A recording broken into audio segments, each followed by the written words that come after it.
a gente acabou se alongando um pouco mais nas receitas, mas de fato tem muito assunto para Estouramos o falar. tempo já. Vamos falar, você falou do crescimento de despesa, só passando rapidinho aí para a gente, despesa 234 milhões, com futebol 105, uma queda aí, né, receita de futebol, mas praticamente estável nos últimos anos.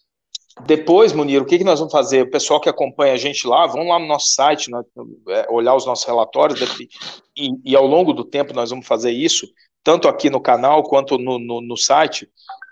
Deem uma olhada, nós vamos soltar, logo que passar, que os clubes efetivamente publiquem os seus balanços, né? Tem vários queridos aí que não publicaram, mas quando a gente tiver todos os balanços e tudo mais, nós vamos fazer comparativo entre os clubes. Então você vai poder comparar o seu clube com os demais, e aí algumas coisas ficam mais gritantes.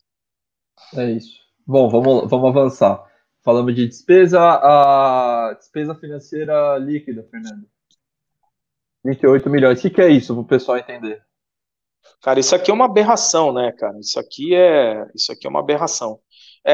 Via de regra, isso são multas, são juros, são correções monetárias, são despesa financeira, variações cambiais. Na verdade, é o custo do carregamento da dívida, né? Você tem uma dívida e sobre a dívida é um conjunto, né, de débitos que você tem, de passivo, né? Então tem coisa com banco, tem trabalhista, tem tributário, tem dívida com outros clubes, tem dívida com jogador, tem dívida de tudo que é tipo, né? Com CBF, federações. Cada dívida dessa tem um custo, né? Tem uma correção monetária. Tem dívidas que têm impacto cambial, que podem ser em moeda estrangeira, tem dívida que vão para o TJLP, tem pré-fixado, tem CDI, tem tudo. E essas dívidas elas precisam ser atualizadas. E elas vão se somando ao endividamento, né? Como você tem um cheque especial que você está devendo, ele vai crescendo. Então, é a mesma coisa. Essa dívida ela vai crescendo ao longo do tempo, né? E vai sendo somada ao endividamento. Ela tem que ser paga, né? Porque esse endividamento, nem tudo você rola no endividamento. Uma parte você rola, outra parte você paga. Para cada parte que você paga, você está pagando uma parte da tua dívida do principal e você está pagando uma parte de juros. Então, quando vem alguns e falam assim, não, mas despesa financeira não é gasto corrente. Não, é assim, é sim. Só que a despesa financeira hoje pode ser gasto corrente amanhã, só que o gasto corrente hoje é a despesa financeira de ontem. Então, você está sempre incidindo na necessidade de ter que pagar essa dívida. E aí você olha e fala o seguinte, no ano passado, a despesa financeira do Botafogo foi 38 milhões de reais. São 3 milhões de reais, 3 milhões e 200 mil reais por mês. Isso é um dinheiro que não vai para o futebol.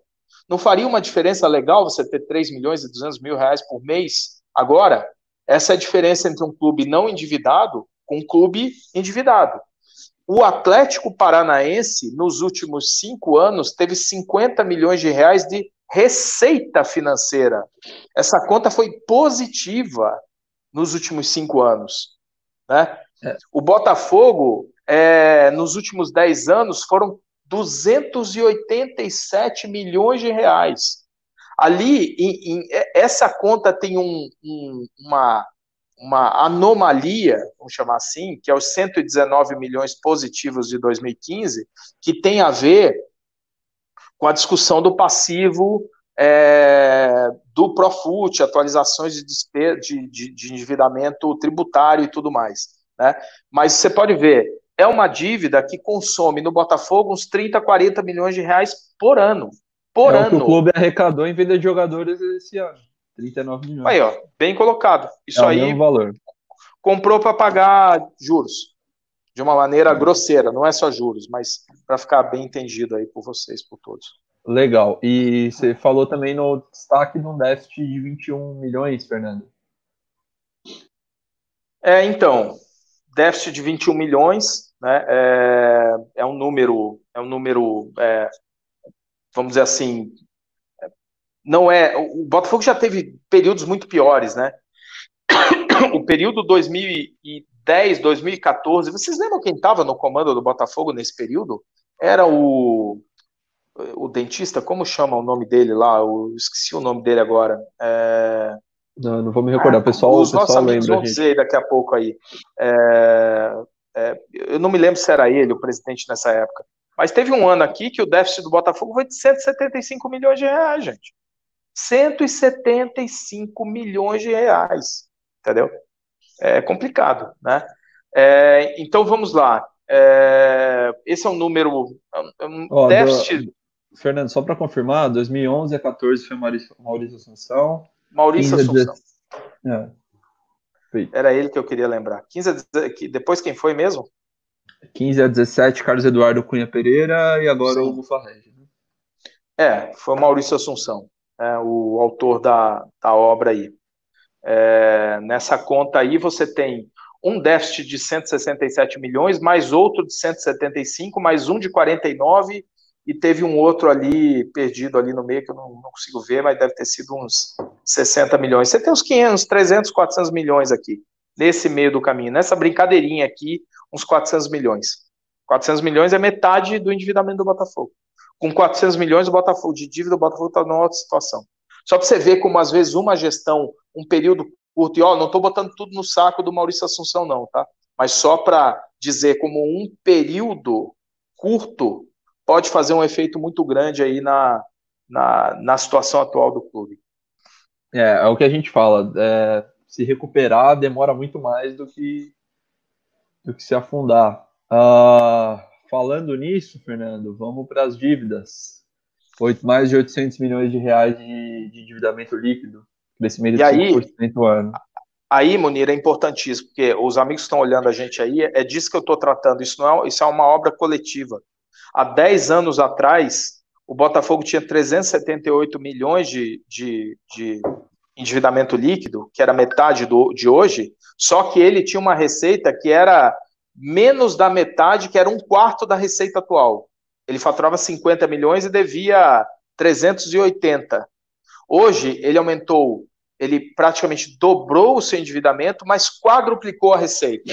Tá? Então, você vê o seguinte, hoje a relação dívida-receita do Botafogo é muito ruim, mas ela é metade do que era 10 anos atrás, gente.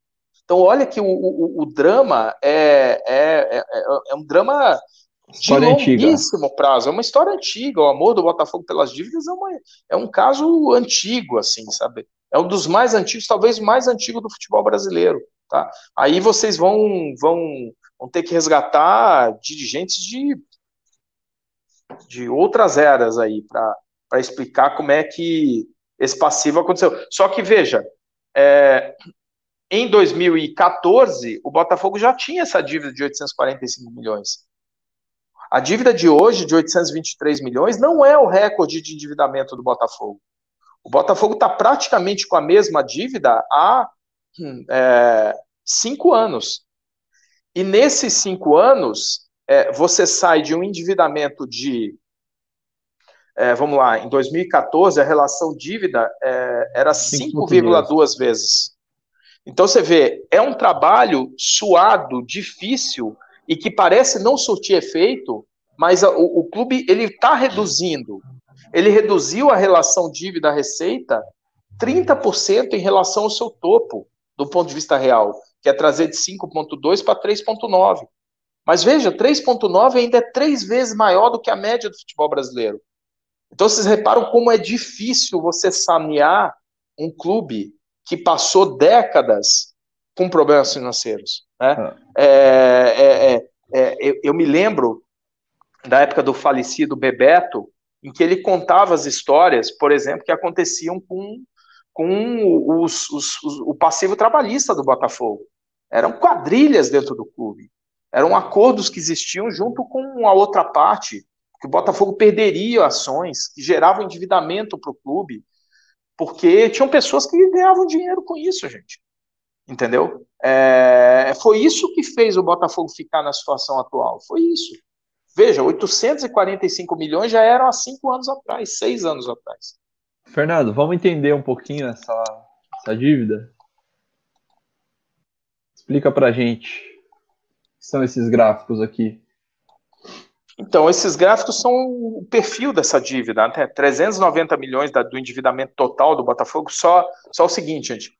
Dívida líquida, que é o que a gente estava tratando, é uma coisa, endividamento total é outra. Endividamento total é o seguinte, você pega, quanto você tem de dívida? Eu tenho isso aqui. Esse é o endividamento total. Ele é maior do que aquele número de 823 milhões que a gente está colocando ali. Por quê?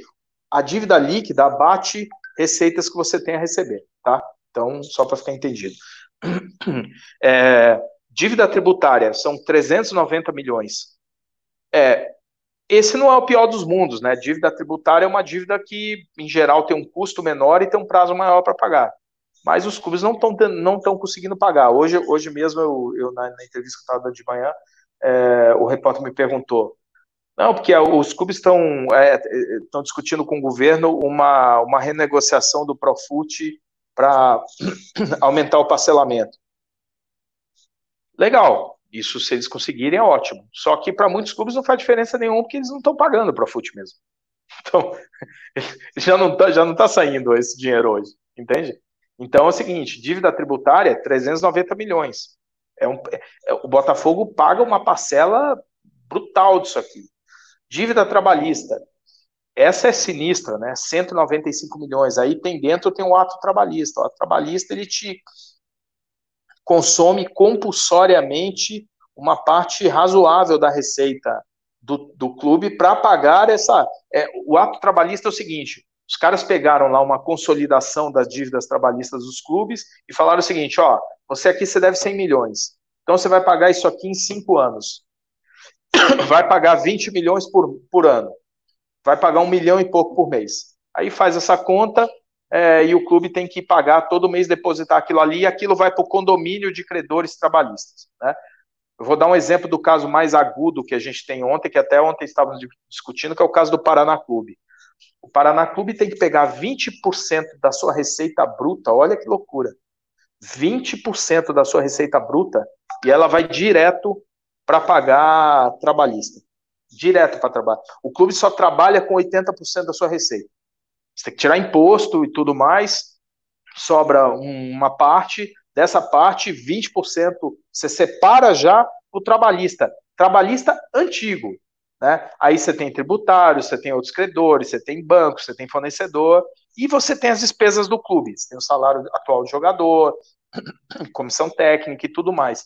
Então você veja como sobra essas despesas, elas tiram dinheiro, é o dinheiro que falta para a contratação, você repara? Aí o torcedor quer, não, porque tem que contratar, tem que não sei o quê, paga o cara, mantém o jogador. Eu falo, como? Se eu não pagar, por exemplo, a trabalhista, eu corro o risco de perder as vantagens de descontos, de multas e coisas do tipo que eu eventualmente possa ter. E aí vira uma dívida de execução imediata. Aquela que o cara vai pegar a penhora de tudo que é recurso que você tiver. Porque a trabalhista não tem conversa, né, bicho? Os caras te pegam. Pode demorar, mas você não foge. Isso é